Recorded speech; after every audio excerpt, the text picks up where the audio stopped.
এদিকে আজকের সবচেয়ে বড় খবর, ট্রাম্পকে ক্ষমতা থেকে সরানোর ডাক। ইরান থেকে লেজ গুটানোর পর গদিও চলে যেতে পারে ট্রাম্পের। এ নিয়ে থাকবে আজকের একটি গুরুত্বপূর্ণ প্রতিবেদন। এই যে যুদ্ধবিরতি হলো, অনেকটা হঠাৎ করেই ইসরায়েল সত্যি সত্যি মনে করছিল যে ইরানকে গোড়ায় দেবে, কিন্তু আসলে সম্ভব হয়নি। এই পরাজয় বা ব্যর্থতা মেনে নিয়েছে ডোনাল্ড ট্রাম্প নিজেই। এখন খবর আছে নেতানিয়াহু, ইসরায়েলের বিরোধী দলীয় নেতা, বলছে এটা ইসরায়েলের জন্য রাজনৈতিক বিপর্যয়। এদিকে যুদ্ধবিরতি লঙ্ঘন করে ইরানে আবারও হামলা চালালো ইসরায়েল। 2 সপ্তাহের যুদ্ধবিরতির মাঝেই ইরানে নতুন করে হামলা চালালো দখলদার ইহুদিবাদী কট্টরপন্থী ইসরায়েল। এ নিয়ে থাকবে আজকের একটি গুরুত্বপূর্ণ প্রতিবেদন। ইরানে পারমাণবিক হামলা হতে যাচ্ছে, রীতিমতো এমন আতঙ্ক ছড়িয়েছিলেন ট্রাম্প।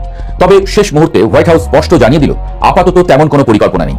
বিশেষজ্ঞদের মতে ইরানকে চরম চাপে ফেলার যে কৌশল ট্রাম্প নিয়েছিলেন তা কার্যত বুমেরাং হয়ে তার প্রশাসনিক অবস্থানের উপরই প্রশ্ন তুলেছে।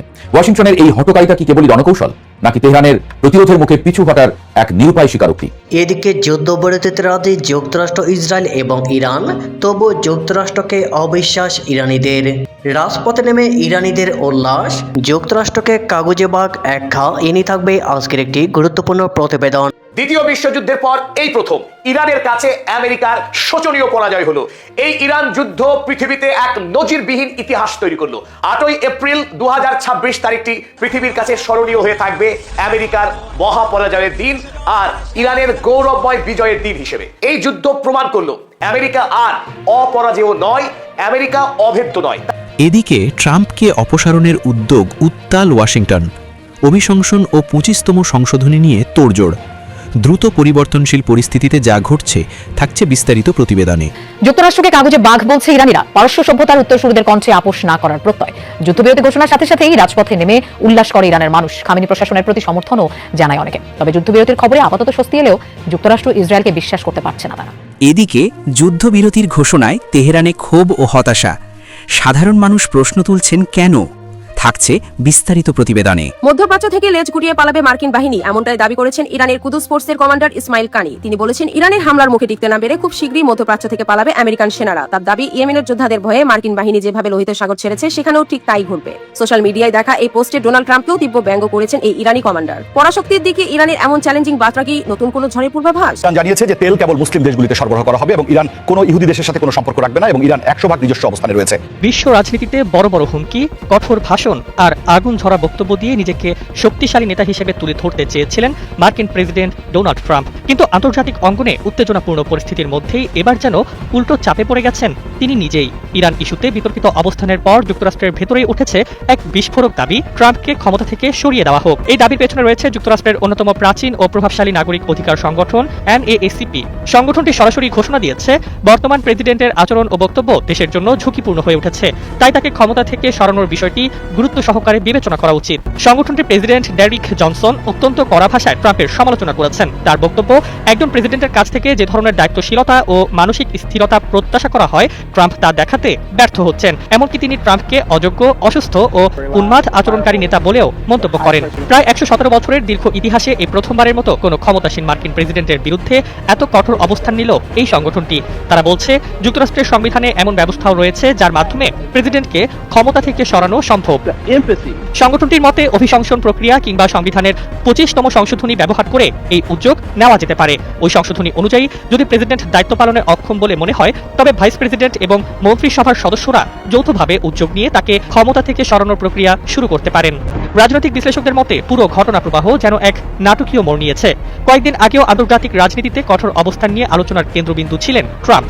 বিভিন্ন ইস্যুতে শক্ত অবস্থান ও হুমকিমূলক বক্তব্য দিয়ে তিনি বিশ্ব রাজনীতিকে চাপে রাখতে চেয়েছিলেন। কিন্তু সেই কঠোর অবস্থানের পরপরই যখন বাস্তব পরিস্থিতি জটিল হয়ে ওঠে তখন শুরু হয় সমালোচনার ঝড়। যুক্তরাষ্ট্রের ভেতরেই অনেকেই প্রশ্ন তুলতে শুরু করেন, একজন প্রেসিডেন্ট কি সত্যি এমন অস্থির ও উত্তেজনাপূর্ণ ভাষায় আন্তর্জাতিক রাজনীতি পরিচালনা করতে পারেন? সমালোচকেরা কটাক্ষ করে বলছেন, বিশ্ব রাজনীতিতে শক্তির প্রদর্শন করতে গিয়ে শেষ পর্যন্ত নিজের রাজনৈতিক অবস্থানই দুর্বল করে ফেলেছেন ট্রাম্প।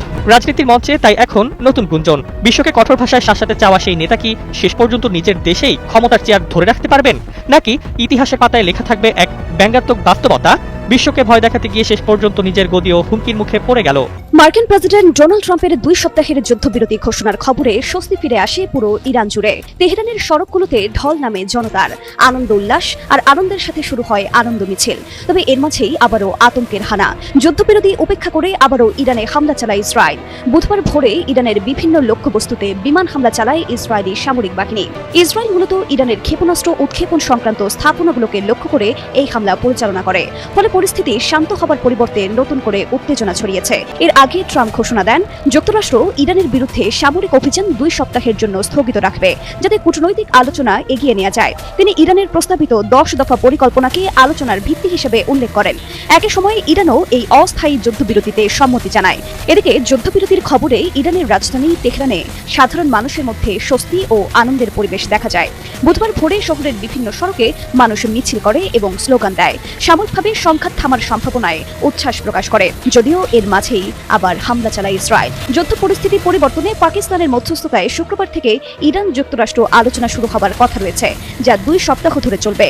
তবে আলোচনার আগেই ইসরায়েলের এই নতুন হামলা পুরো প্রক্রিয়াকে অনিশ্চয়তার মুখে ফেলেছে এবং অঞ্চলে স্থিতিশীলতা নিয়ে নতুন করে উদ্বেগ তৈরি করেছে। ডোনাল্ড ট্রাম্প যখন পুরো ইরান আর তার জনগোষ্ঠীকে ধ্বংসের হুঁশিয়ারি দিয়েছেন, তখনও অকুতভয় ইরানিরা সব বিদ্যুৎ কেন্দ্র আর সেতু উড়িয়ে দেওয়ার হুমকির তোয়াক্কা না করে সেসব স্থাপনার সামনেই মঙ্গলবার মানববন্ধন করেছে পারস্য নাগরিকরা। শেষমেশ যুদ্ধবিরতির ঘোষণা। গভীর রাতে উল্লাসে ফেটে পড়ে ইরানিরা। রাজধানী তেহরানের ইনকিলাব স্কয়ারে জড়ো হন শত শত মানুষ। নারী, পুরুষ, শিশু যোগ দেন সব বয়সীরা।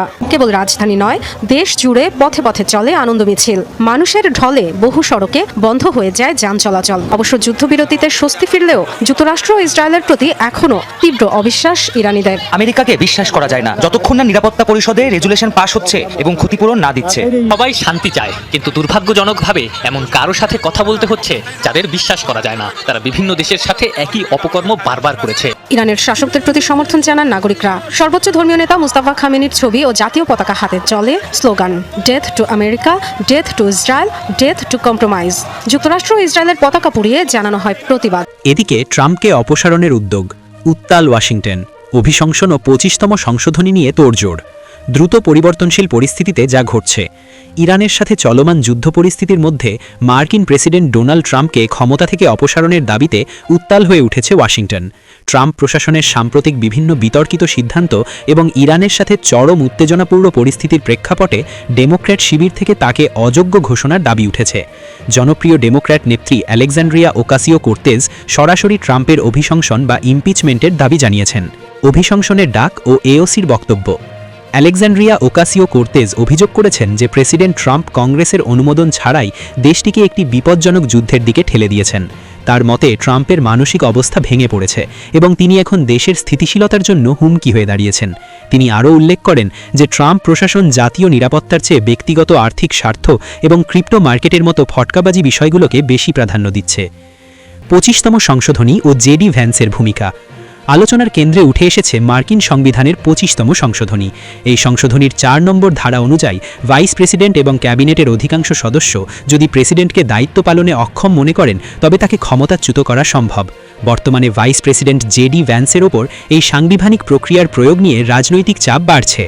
সেনেটর ক্রিস মার্ফি ট্রাম্পের কর্মকাণ্ডকে উন্মাদনা বলে অভিহিত করে সতর্ক করেছেন যে ট্রাম্পের এই যুদ্ধাংদেহী মনোভাব হাজার হাজার নির্দোষ মানুষের প্রাণ কেড়ে নিতে পারে, যা আন্তর্জাতিক আইনে যুদ্ধ অপরাধের শামিল। সামরিক ব্যর্থতা ও পেন্টাগনে অস্থিরতা। ইরান যুদ্ধে মার্কিন সাম্প্রতিক সামরিক ক্ষয়ক্ষতি, বিশেষ করে কয়েক মিলিয়ন ডলারের আধুনিক যুদ্ধ বিমান ও ড্রোন ধ্বংসে হওয়ার ফলে ডোনাল্ড ট্রাম্প প্রবল চাপের মুখে রয়েছেন। এর ফলে পেন্টাগনের শীর্ষ পদেও বড় ধরনের রদবদলের গুঞ্জন শোনা যাচ্ছে। ধারণা করা হচ্ছে ব্যর্থতার দায় চাপিয়ে পেন্টাগন প্রধান পিট হেগসেথকে বরখাস্ত করা হতে পারে। ইতিপূর্বেই army chief of staff Randy জর্জকে সরিয়ে দেওয়া হয়েছে বলে জানা গেছে। বিশ্ব রাজনীতি ও হরমুজ প্রণালী সংকট। ইরানের পক্ষ থেকে হরমুজ প্রণালী আংশিক বন্ধ করে দেওয়ায় বিশ্ববাজারে জ্বালানি তেলের তীব্র সংকট দেখা দিয়েছে। ট্রাম্প হুমকি দিয়েছেন যে ইরান এই প্রণালী অবিলম্বে খুলে না দিলে তিনি দেশটির বেসামরিক অবকাঠামো যেমন বিদ্যুৎ কেন্দ্র ও গুরুত্বপূর্ণ সেতুগুলো ধ্বংস করে দেবেন। এই হুমকির তীব্র প্রতিক্রিয়া জানিয়েছে ইরান সহ বিভিন্ন আন্তর্জাতিক মানবাধিকার সংস্থা। এমনকি ইরানও আন্তর্জাতিকভাবে মার্কিন সরকারকে 25তম সংশোধনী প্রয়োগ করে ট্রাম্পকে সরিয়ে দেওয়ার আহ্বান জানিয়েছে। যুদ্ধ এবং অভ্যন্তরীণ রাজনৈতিক কুণ্ডলে জর্জরিত আমেরিকা এখন এক চরম অস্থিরতার মধ্য দিয়ে যাচ্ছে। ডোনাল্ড ট্রাম্প কি তার ক্যাবিনেট পুনর্গঠন করে পরিস্থিতি সামাল দিলেন, নাকি 25তম সংশোধনীর মাধ্যমেই নিজেই ক্ষমতা হারাবেন, তা এখন সময়ের অপেক্ষা। এদিকে যুদ্ধবিরতির ঘোষণায় তেহরানে ক্ষোভ ও হতাশা। সাধারণ মানুষ প্রশ্ন তুলছেন কেন। মার্কিন প্রেসিডেন্ট ডোনাল্ড ট্রাম্পের হঠাৎ 2 সপ্তাহের যুদ্ধবিরতি ঘোষণার পর তেহরানের রাস্তায় সাধারণ মানুষের মধ্যে তীব্র ক্ষোভ ও হতাশা দেখা দিয়েছে। মঙ্গলবার 7 এপ্রিল ট্রাম্পের এই ঘোষণার পরপরই রাজধানীর বিভিন্ন এলাকায় প্রতিবাদ শুরু হয়। এনগেলাব চত্বরে শত শত মানুষ গাড়ি ও জাতীয় পতাকা নিয়ে বিক্ষোভ করেন। এক নারী প্রতিবাদকারী বলেন, আমরা 2 বার আলোচনা টেবিলে বসেছি, কিন্তু তারা হামলা চালিয়েছে। এই যুদ্ধবিরতিও শুধু নিজেদের শক্তি পুনরায় সংগঠিত করার জন্য। হরমুজ প্রণালী পুনরায় খুলে দেওয়ার সিদ্ধান্ত নিয়েও অনেকের প্রতিক্রিয়া তিক্ত। এক মহিমা বলেন, এখানে লেখা ছিল হরমুজ প্রণালী বন্ধ থাকবে, এখন হঠাৎ করে সেটা আবার খুলে গেছে, আমরা কেন এই যুদ্ধবিরতি মেনে নেব। ইরানের জাতীয় নিরাপত্তা পরিষদ দাবি করেছে ট্রাম্প ইরানের শর্ত মেনেই যুদ্ধবিরতিতে রাজি হয়েছেন।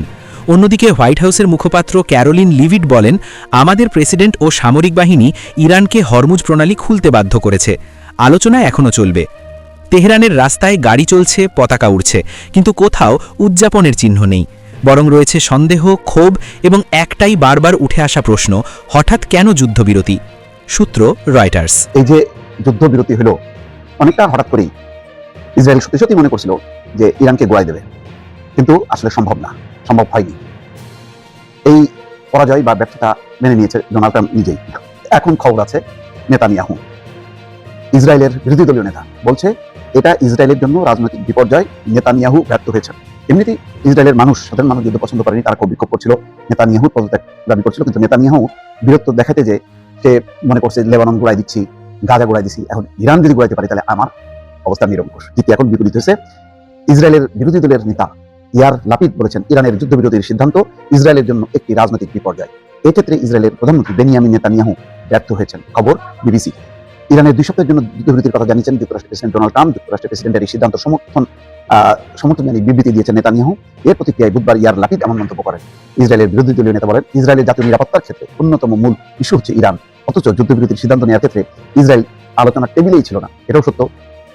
আমেরিকা পাকিস্তানের সাথে কথা বলেছে, পাকিস্তান আমেরিকা এবং ইরানের সাথে কথা বলে বিপক্ষকে রাজি করেছে। এখানে কিন্তু ওই ইসরায়েল হয়ে গেছে 3 নম্বর বাচ্চা। এটাই বলা হচ্ছে যে এখন ইরানকে যে ছাড় দেওয়া হলো, ইরান যে মুক্ত হয়ে গেল, সেটা ইসরায়েলের জন্য, জাতীয় নিরাপত্তার জন্য এখন হুমকি। ইসরায়েলের কি হবে এখন? ইরান তো এই তার বলতে গেলে এই যুদ্ধবিরতির পর এখন সে আরো শক্তিশালী হবে, তখন ইসরায়েলের কি হবে?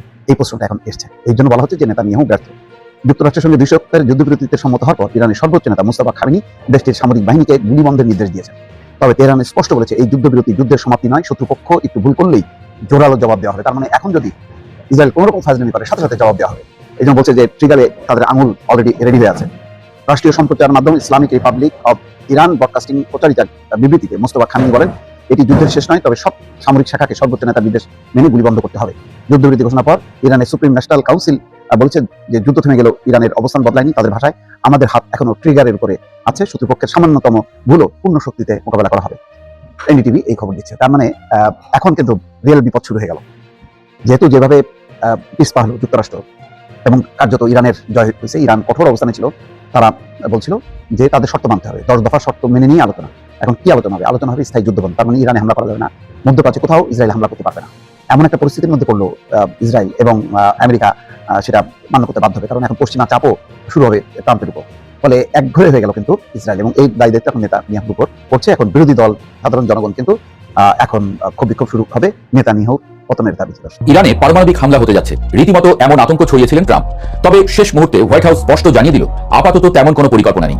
বিশ্লেষকদের মতে ইরানকে চরম চাপে ফেলার যে কৌশল ট্রাম্প নিয়েছিলেন, তা কার্যত বুমেরাং হয়ে তার প্রশাসনিক অবস্থানের উপরই প্রশ্ন তুলেছে। ওয়াশিংটনের এই হঠকারিতা কি কেবলই রণকৌশল, নাকি তেহরানের প্রতিরোধের মুখে পিছু হটার এক নিরুপায় স্বীকারোক্তি? ওয়াশিংটন থেকে তেহরান পুরো বিশ্ব তাকিয়েছিল যেন এক মহাপ্রলয়ের দিকে। ডোনাল্ড ট্রাম্প তার স্বভাবজাত ভঙ্গিতে ঘোষণা করেছিলেন যে 47 বছরের শোষণ ও সংঘাতের অবসান ঘটাতে তিনি এমন পদক্ষেপ নেবেন যা ইতিহাস মনে রাখবে। তার সেই চরমতম পদক্ষেপ বলতে সবাই যখন পারমাণবিক হামলার আশঙ্কা করছিল, ঠিক তখনই যেন পরিস্থিতির ছন্দপতন ঘটল। খোদ হোয়াইট হাউসের পক্ষ থেকে যখন স্পষ্ট করা হলো যে ইরানে কোনো পারমাণবিক হামলার পরিকল্পনা তাদের নেই, তখন ট্রাম্পের সেই বিশাল হুঙ্কার কেবল মনস্তাত্ত্বিক যুদ্ধের এক ব্যর্থ অস্ত্র হিসেবেই পর্যবসিত হলো। সমর বিশেষজ্ঞরা বলছেন ইরানকে ভয় দেখিয়ে দ্রুত কোনো সমঝোতায় বাধ্য করার যে কৌশল ট্রাম্প নিয়েছিলেন তা হিতে বিপরীত হয়েছে। কারণ তেহরান এই হুমকিতে এক বিন্দুও বিচলিত না হয়ে উল্টো তাদের সামরিক সক্ষমতার পূর্ণ প্রদর্শনী শুরু করেছে। শেষ পর্যন্ত পারমাণবিক হামলার মতো স্পর্শকাতর কার্ডটি তুলেও সেটি ব্যবহার করতে না পারায় আন্তর্জাতিক মহলে ট্রাম্পের যে ইমেজ সংকট তৈরি হয়েছে তা কাটিয়ে ওঠা এখন মার্কিন প্রশাসনের জন্য এক বড় চ্যালেঞ্জ। সাহসে কুলিয়ে উঠতে না পেরে ট্রাম্পের এই পিছু হটাকে বিশ্লেষকরা তার দ্বিতীয় মেয়াদের অন্যতম বড় কৌশলগত বিপর্যয় হিসেবে দেখছেন।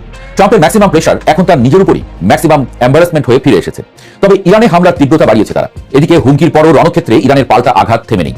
ইরানের নিক্ষিপ্ত নিখুঁত লক্ষ্যভেদী ক্ষেপণাস্ত্রগুলো ইসরায়েলের আকাশ প্রতিরক্ষা ব্যবস্থাকে ফাঁকি দিয়ে আঘাত এনেছে। ইসরায়েলের মধ্যাঞ্চলে জনবহুল এলাকায় ক্ষেপণাস্ত্রের আঘাতে একাধিক বহুতল ভবন ধসে পড়েছে। এই ধ্বংসযজ্ঞ ইসরায়েলি নাগরিকদের মধ্যে যে চরম ভীতি আর নিরাপত্তাহীনতা তৈরি করেছে তা নেতানিয়াহু সরকারের জন্য বড় ধরনের অস্তিত্বের সংকট তৈরি করেছে। ইসরায়েল জুড়ে এখন সাইরেনের শব্দ আর বিস্ফোরণের প্রতিধ্বনি নিত্যদিনের ঘটনা। ইরানের এই বিধ্বংসী আক্রমণের ধরন দেখে বোঝা যাচ্ছে যে তারা কেবল শক্তির প্রদর্শন করছে না, তারা এখন ইসরায়েলের যে কোনো গুরুত্বপূর্ণ পয়েন্টে আঘাত হানার সক্ষমতা অর্জন করেছে। আয়রন ডোম বা ডেভিড স্লিং এর মতো ব্যয়বহুল প্রতিরক্ষা ব্যবস্থাগুলো যখন ঝাঁকে ঝাঁকে আসা সস্তা কিন্তু কার্যকর ড্রোন আর হাইপারসনিক মিসাইল আটকাতে হিমশিম খাচ্ছে, তখন তেল আবিবের সামরিক শ্রেষ্ঠত্ব নিয়ে প্রশ্ন উঠছে। একদিকে যখন ট্রাম্পের হুমকি স্থিমিত হয়ে আসছে, অন্যদিকে ইসরায়েলের ভেতরে ক্ষয়ক্ষতির পরিমাণ বাড়ছে। এই বাস্তব চিত্রই প্রমাণ করে যে মধ্যপ্রাচ্যের শক্তির ভারসাম্য এখন এক নতুন ও জটিল মোড় নিয়েছে। কূটনীতিক টেবিলে যখন পাকিস্তান বা কাতারের মতো মধ্যস্থতাকারীরা একটি সামরিক যুদ্ধবিরতির মাধ্যমে পরিস্থিতি শান্ত করার আপ্রাণ চেষ্টা চালাচ্ছেন, তখন ইরান তাদের অনমনীয় ও মারমুখী অবস্থান পুনর্ব্যক্ত করেছে। বিশ্বের অন্যতম গুরুত্বপূর্ণ নৌপথ হরমুজ প্রণালী নিয়ে তেহরান যে অনড় অবস্থানে রয়েছে তা পুরো বিশ্ব অর্থনীতিকে স্থবির করে দিচ্ছে। ইরান সাফ জানিয়ে দিয়েছে যে কেবল একটি সামরিক যুদ্ধবিরতি বা ৪৫ দিনের কোনো ছোট চুক্তির বিনিময়ে তারা হরমুজ প্রণালীর নিয়ন্ত্রণ ছেড়ে দেবে না। এই প্রণালী দিয়ে প্রতিদিন বিশ্বের তেলের বিশাল একটি অংশ পরিবাহিত হয়, যার চলাচল বর্তমানে প্রায় ৯৪% কমে গেছে। ফলে আন্তর্জাতিক বাজারে তেলের দাম ইতিমধ্যে রেকর্ড ছাড়িয়েছে। ইরান স্পষ্ট করে দিয়েছে, ফিলিস্তিন এবং লেবানন ইস্যুতে স্থায়ী সমাধান এবং ইরানের জ্বালানি খাতের উপর থেকে সব অবরোধ প্রত্যাহার না হওয়া পর্যন্ত এই গেট খুলবে না। ট্রাম্পের ওয়ার্ল্ড পলিটিক্স এখানে মুখ থুবড়ে পড়েছে। ওয়াশিংটন ভেবেছিল তেল ক্ষেত্র দখলের হুমকি দিলে ইরান নতি স্বীকার করবে, কিন্তু বাস্তবে দেখা যাচ্ছে জ্বালানির বাজার এখন সম্পূর্ণ তেহরানের নিয়ন্ত্রণে। তেল এখন কেবল সম্পদ নয়, ইরানের জন্য একটি পরমাণু বোমার চেয়েও শক্তিশালী অস্ত্র হয়ে দাঁড়িয়েছে। স্থলভাগের সংঘাত এখন সরাসরি ইরানের সাধারণ যোগাযোগ ব্যবস্থা এবং রেললাইনের উপর গিয়ে পড়েছে। ইসরায়েলি বাহিনী গতকাল ইরানের কাশান শহরের একটি গুরুত্বপূর্ণ রেল সেতুতে হামলা চালিয়েছে। এর আগে ইসরায়েলের প্রতিরক্ষা বাহিনী ফার্সি ভাষায় এক বিশেষ সতর্কবার্তা জারি করে ইরানি নাগরিকদের ১২ ঘন্টা ট্রেন এবং রেললাইন থেকে দূরে থাকার নির্দেশ দিয়েছিল। তারা রেললাইন, সেতু এবং বিদ্যুৎ কেন্দ্রের মতো গুরুত্বপূর্ণ স্থাপনাগুলোতে আঘাত এনে ইরানকে অভ্যন্তরীণভাবে অচল করে দিতে চাইছে। কিন্তু এর চেয়েও রহস্যময় ঘটনা হলো সমৃদ্ধ ইউরেনিয়াম চুরির ষড়যন্ত্রের অভিযোগ। ইরান দাবি করেছে যে মার্কিন বাহিনী একটি মানবিক ক্রু উদ্ধারের নাটক সাজিয়ে তেহরানের গোপনীয় স্থাপনা থেকে সমৃদ্ধ ইউরেনিয়াম হাতিয়ে নেওয়ার চেষ্টা করেছিল। যদিও পেন্টাগন এই দাবিকে হাস্যকর বলেছে, কিন্তু বিশ্লেষকরা বলছেন সরাসরি যুদ্ধে সুবিধা করতে না পেরে যুক্তরাষ্ট্র হয়তো এখন অন্তর্ঘাতমূলক বা কমান্ডো স্টাইলে চুরির পথ বেছে নিতে পারে। এই শ্যাডো ওয়ার বা ছায়াযুদ্ধ প্রমাণ করে যে সম্মুখ সমরে ইরানকে হারানো কতটা দুরূহ হয়ে পড়েছে। তেহরানের পাল্টা দাবি, তাদের কাউন্টার ইন্টেলিজেন্স এই চুরির প্রচেষ্টা নস্যাৎ করে দিয়ে ওয়াশিংটনকে বিশ্বমঞ্চে লজ্জিত করেছে। আন্তর্জাতিক অঙ্গনেও ট্রাম্প ও ইসরায়েলের এই আগ্রাসী নীতির বিরুদ্ধে এখন বড় ধরনের ফাটল দেখা যাচ্ছে। ইউরোপীয় কাউন্সিল প্রেসিডেন্ট স্পষ্ট ভাষায় জানিয়েছেন, ইরানের বেসামরিক এবং জ্বালানি অবকাঠামোতে হামলা চালানো আন্তর্জাতিক আইনের চোখে অবৈধ ও অগ্রহণযোগ্য। ইউরোপের এই কড়া অবস্থান ট্রাম্প প্রশাসনের জন্য এক বড় কূটনৈতিক পরাজয়। কারণ ঐতিহাসিকভাবে ইউরোপ সবসময় মার্কিন যুক্তরাষ্ট্রের পাশে থাকলেও এবার তারা নিজেদের অর্থনৈতিক স্বার্থ আর জ্বালানি নিরাপত্তার কথা চিন্তা করে ভিন্ন পথে হাঁটছে। ইউরোপীয় নেতারা বুঝতে পারছেন যে মধ্যপ্রাচ্যে একটি অনিয়ন্ত্রিত আগুন লাগলে তার আঁচ আটলান্টিক পেরিয়ে লন্ডন, প্যারিস বা বার্লিনেও পৌঁছাবে। শরণার্থী সংকট এবং জ্বালানির আকাশচুম্বী দাম ইউরোপের সামাজিক স্থিতিশীলতাকে নষ্ট করে দিতে পারে। ফলে তারা আর অন্ধভাবে ট্রাম্পের যুদ্ধদেহী নীতিকে সমর্থন করছে না। এই অভ্যন্তরীণ বিভাজন ইরানকে আরও আত্মবিশ্বাসী করে তুলেছে। আন্তর্জাতিক মোড়লগিরি করতে গিয়ে ট্রাম্প এখন খোদ নিজের মিত্রদের মাঝেই ব্যাপ্ত হয়ে পড়েছেন। যুদ্ধের এই উন্মাদনার পেছনে আদর্শিক লড়াইয়ের চেয়েও বেশি কাজ করছে জ্বালানি সম্পদ দখলের এক নগ্ন আকাঙ্ক্ষা। ট্রাম্প প্রকাশ্যে ইরানের তেল ক্ষেত্রগুলো দখলের যে মনোবাসনা প্রকাশ করেছেন তা আন্তর্জাতিক মহলে তীব্র সমালোচনার জন্ম দিয়েছে। ইরানের খার্ড দ্বীপ, যেখান থেকে দেশটির ৯০% তেল রপ্তানি হয়, সেখানেও রহস্যময় বিস্ফোরণের খবর পাওয়া গেছে। এই দ্বীপটি ধ্বংস বা দখল করার যে প্রচ্ছন্ন হুমকি ট্রাম্প দিয়ে রেখেছিলেন, সেটি বাস্তবায়নের চেষ্টা করা হলে মধ্যপ্রাচ্যে এক দীর্ঘমেয়াদী অগ্নিকাণ্ড শুরু হবে। আইআরজিসির পক্ষ থেকে সরাসরি হুঁশিয়ারি দেওয়া হয়েছে যে যদি মার্কিন বা ইসরায়েলি বাহিনী ইরানের জ্বালানি অবকাঠামো স্পর্শ করার ধৃষ্টতা দেখায়, তবে আমেরিকা ও তার মিত্ররা আগামী বহু বছর ধরে এই অঞ্চলের জ্বালানি থেকে বঞ্চিত হবে। তারা প্রয়োজনে নিজেদের তেল ক্ষেত্রগুলো নিজেরাই ধ্বংস করে দেবে, যাতে তার শত্রুর হাতে না পড়ে। এমন কঠোর বার্তা দেওয়া হয়েছে। ট্রাম্পের এই অয়েল পলিটিক্স ইরানকে ভয় দেখানোর বদলে তাদের আরও বেপরোয়া করে তুলেছে। অন্যদিকে ইরানের এই ধারাবাহিক ক্ষেপণাস্ত্র হামলা ইসরায়েলি সমাজের ভেতরেও ফাটল ধরাচ্ছে। দিনের পর দিন বাংকারে কাটানো সাধারণ নাগরিকরা এখন নেতানিয়াহু সরকারের পদত্যাগ দাবি করছে। ট্রাম্পের পারমাণবিক হামলার আশ্বাস যখন বাস্তবে রূপ নিচ্ছে না, তখন ইসরায়েলি নাগরিকদের নিরাপত্তাবোধ তলানিতে গিয়ে ঠেকেছে। মার্কিন প্রশাসনের উপর ইসরায়েলের এই অতিরিক্ত নির্ভরশীলতাই এখন তাদের কাল হয়ে দাঁড়িয়েছে। ওয়াশিংটন পিছু হটলে তেল আবিবের হাতে আর কোনো বিকল্প থাকে না। এই সামরিক ও রাজনৈতিক অনিশ্চয়তা ইসরায়েলকে এক চরম অন্ধকার দিকে ঠেলে দিচ্ছে। অনেকে মনে করেন ট্রাম্প কখনোই পারমাণবিক হামলার কথা গুরুত্ব দিয়ে ভাবেননি, এটি ছিল কেবল একটি ব্লাফ বা ধোঁকাবাজি। কিন্তু আন্তর্জাতিক রাজনীতিতে যখন এমন উচ্চমাত্রার হুমকি দেওয়া হয় এবং পরে তা থেকে সরে আসা হয়, তখন সেই দেশের ডিটারেন্স বা প্রতিরোধ ক্ষমতা মারাত্মকভাবে ক্ষতিগ্রস্ত হয়। ইরান এখন জানে যে ট্রাম্পের হুমকি মানেই হামলা নয়। এই ধারণাটি ভবিষ্যতে ওয়াশিংটনকে দর কষাকষির টেবিলে অনেক পিছিয়ে দেবে। ইরান এখন কেবল নিজের প্রতিরক্ষা নয়, পুরো অঞ্চলের ভূরাজনীতি নিয়ন্ত্রণ করার সাহস দেখাচ্ছে। বিশ্লেষকদের মতে ট্রাম্পের আলটিমেটাম এবং হুমকিগুলো কার্যত ইরানের মনোবল ভাঙতে ব্যর্থ হয়েছে। ট্রাম্প যে হাইপ তুলেছিলেন যে আজ রাতে সব শেষ হয়ে যাবে, সেই রাত পার হয়ে নতুন দিন শুরু হলেও ইরান এখন আরো বেশি মারমুখী। সাহসে কুলোতে না পেরে ট্রাম্পের এই যে থেমে যাওয়া, তা মধ্যপ্রাচ্যের ইতিহাসে এক বড় টার্নিং পয়েন্ট হতে পারে। একটি বিষয় পরিষ্কার, হুমকি ধামকি দিয়ে ইরানকে দমানোর দিন অনেক আগেই শেষ হয়ে গেছে। এখন প্রশ্ন হলো, ট্রাম্প কি তার এই মান সম্মান বাঁচানোর জন্য নতুন কোনো আত্মঘাতী সিদ্ধান্ত নেবেন, নাকি ইরানের শর্ত মেনে নিয়ে আলোচনার টেবিলে বসবেন? ইরান আজ মাথা নত করতে অস্বীকার করে দাবার বোর্ডে এমন চাল দিচ্ছে যেখানে ট্রাম্প নিজেই কিস্তিমাত হওয়ার ঝুঁকিতে পড়ে গেছেন। এই সংঘাতের পরিণতি যাই হোক না কেন, ট্রাম্পের এই পিছু হটা বিশ্বমঞ্চে আমেরিকার সুপার পাওয়ার ইমেজে এক বড় ক্ষত তৈরি করেছে, যা সহজে নিরাময় হওয়ার নয়।